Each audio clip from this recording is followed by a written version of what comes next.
A energia nuclear, conhecida pelas bombas atômicas lançadas em 1945 sobre as cidades japonesas de Hiroshima e Nagasaki, e também pelos acidentes com reatores em Fukushima e Chernobyl, alimenta até hoje uma discussão sobre os benefícios e riscos dessa tecnologia. No Eureka de hoje vamos mostrar a tecnologia que envolve a radiação nuclear. Você vai saber como a energia elétrica pode ser produzida em usinas nucleares e conheça os riscos e benefícios do uso dessa energia no Brasil e no mundo.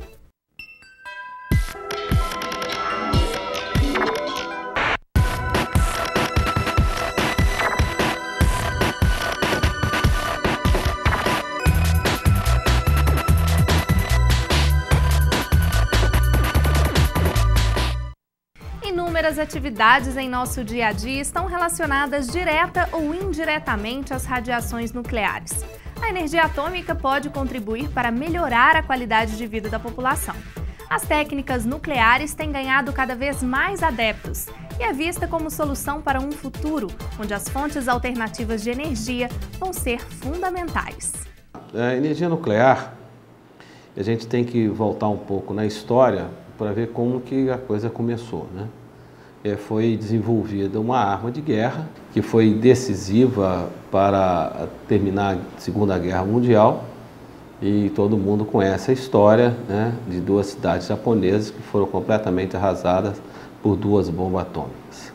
Na sua evolução dessa tecnologia, o homem entendeu que aquela energia que estava sendo desprendida através de uma fusão nuclear, que você poderia utilizá-la de outras maneiras. Toda substância é formada por partículas muito pequenas, os átomos. Os átomos são compostos de partículas menores, os prótons, nêutrons e elétrons. No átomo, os elétrons circulam em volta do núcleo, que contém prótons e nêutrons. Prótons e nêutrons são as partículas localizadas no interior do núcleo e contêm a maior parte da massa do átomo. A produção de energia elétrica nas usinas nucleares começa com a reação dos átomos de urânio no reator. Mas não é qualquer urânio encontrado na natureza que pode ser utilizado para gerar energia nuclear. O mineral encontrado na natureza, ele não tem o nível de radioatividade que o urânio enriquecido tem. O homem teve que desenvolver toda uma tecnologia que a gente chama de enriquecimento do urânio, para que o nível de plutônio desse componente fosse cada vez maior, para justamente permitir a essa fissão nuclear. Entendeu? Quer dizer, então o urânio que você encontra na natureza, ele normalmente ele não afeta o homem. Foi justamente na sua enriquecimento que nós chegamos no nível de radioatividade que passou a afetar o homem. O mineral pode ser encontrado nas rochas sedimentares na crosta terrestre, sob a forma de dióxido de urânio. O urânio é o mais pesado dos elementos químicos naturais e ele ocorre sob a forma de diferentes formas de minérios, em geral associados com fosfatos, com molibdênio e outros elementos químicos. O urânio de interesse da energia nuclear é o 235, que é o único elemento natural capaz de sofrer o processo de fissão. Para gerar eletricidade a partir da energia nuclear, é necessário que o processo tenha grande quantidade de energia, que em seguida é transformada em calor. Mas para produzir calor, é necessário que aconteça uma reação em cadeia, provocada pelo bombeamento de nêutrons no núcleo do átomo de urânio. Nesta etapa acontece a reação nuclear de fissão ou de fusão. Por essa razão, o urânio 235 é o que mais interessa à energia nuclear. Na sua forma natural, ele contém 0,71% de urânio 235, que é o urânio que sofre a fissão com a maior facilidade, e 3 praticamente, por cento de urânio 238. Fissão nuclear é o processo onde o núcleo do átomo de urânio 235 é bombardeado por nêutrons. Um nêutron de alta velocidade é absorvido no interior do núcleo. Em seguida, o núcleo se divide em duas partes. Nesse processo, o número de partículas pesadas dentro do átomo se divide, liberando grande quantidade de energia. Já a fusão acontece quando dois núcleos de átomos diferentes se unem liberando energia, em uma quantidade muito maior que a própria fissão. O processo de fissão já está praticamente dominado pela ação do homem e é o mais usado nos reatores, ao contrário da reação de fusão, que não é tão usada porque exige uma temperatura muito alta para que a reação aconteça. Ele exige temperaturas da ordem de 150 a 200 milhões de graus centígrados. Então, o próprio problema de manter o material que vai sofrer fusão confinado já é, em si mesmo, uma proeza tecnológica. Então, a fusão, por enquanto, ainda é uma promessa para o futuro. Uma usina nuclear funciona como uma usina termoelétrica. As duas produzem calor a partir de uma fonte, mas é neste ponto que elas são diferentes. Enquanto a térmica convencional produz vapor a partir da queima do óleo combustível ou do carvão, a nuclear usa o urânio para esquentar a água que circula no interior do reator. O processo gera grande quantidade de energia que é transformada em calor. Esse calor aquece as caldeiras das usinas termonucleares, gerando vapor, que movimenta as turbinas. Esse vapor passa pelo condensador, que é resfriado pela água do mar. O gerador elétrico, que fica junto ao eixo da turbina, produz a eletricidade, que abastece a rede de energia elétrica do país. É uma fonte que se vê assim como capaz realmente de atender à demanda de energia que o homem cada vez exige mais.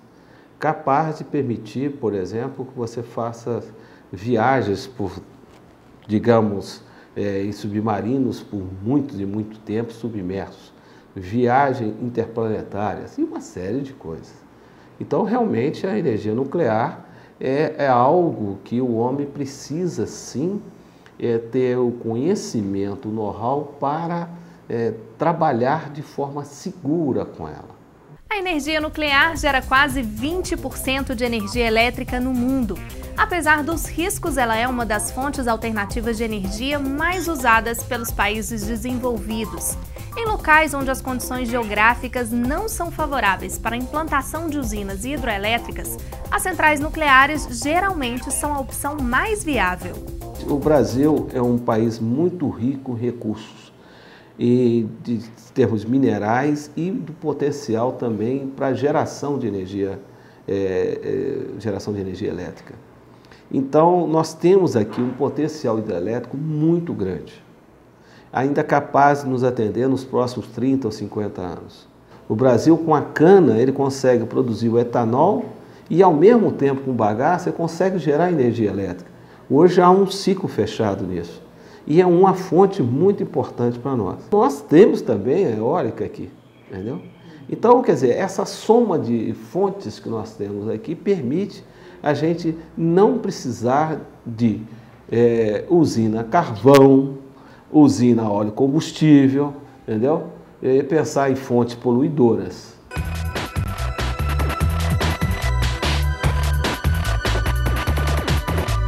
Embora seja uma energia cara que gera material tóxico, a energia nuclear, se comparada aos combustíveis fósseis, tem algumas vantagens. Se for usada com cuidado, ela pode ser mais eficiente e menos poluente que o carvão mineral, o petróleo ou o gás natural.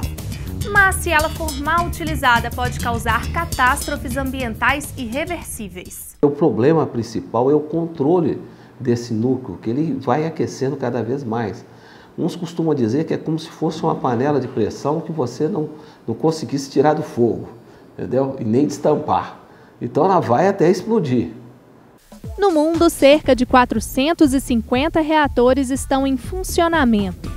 Isso implica preocupação com o lixo nuclear e a poluição nuclear.